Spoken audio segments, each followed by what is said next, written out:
Hello বন্ধুরা, শুভ দুপুর। চলে এলাম রোজকার মতো রান্না নিয়ে। তো কদিন তোমাদের সাথে দেখাতে পারিনি তোমাদের সামনে ভিডিওটা।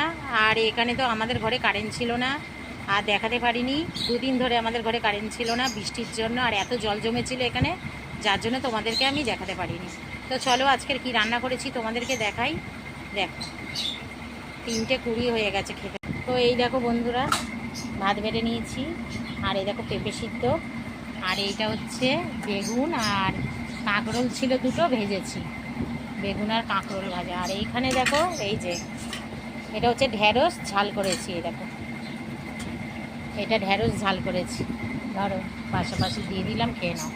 এই যে ঢ্যাঁড়স ঝাল করেছি, আর এইটুকু আমি খাবো, বেশি দরকার নেই, এইটুকুই হলেই হবে। এই যে কাঁকরোল আর বেগুন ভাজা, আর এইখানে নিয়ে নিচ্ছি এই যে ঢ্যাঁড়স ঝাল, ঢ্যাঁড়স ঝাল। আর এই দেখো চলে এলাম, এই দেখো ছেলের জন্য পেঁপে দিয়ে আলু দিয়ে এটা স্টু বানিয়েছি।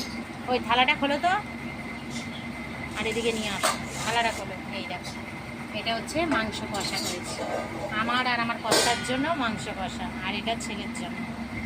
এই হচ্ছে দুপুরের মেনু। তো দিয়ে দিয়েছি, খেতে থাকো তুমি। একটু হাতে জল দাও না গো।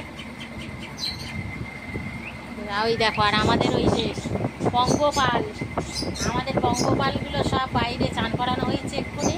স্নান করিয়ে সব বাইরে সব গেটের ওপরে ঝোলানো হয়েছে। আর একটু দাও জল। গেটের ওপরে ঝোলানো হয়েছে, আর এত জোরে পাখা চলছে তো কী বলবো। তো চলো বন্ধুরা, খেয়ে নিই।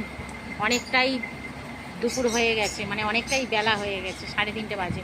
এই দেখো পেঁপে সিদ্ধে, পেঁপে সিদ্ধ খুব টেস্ট।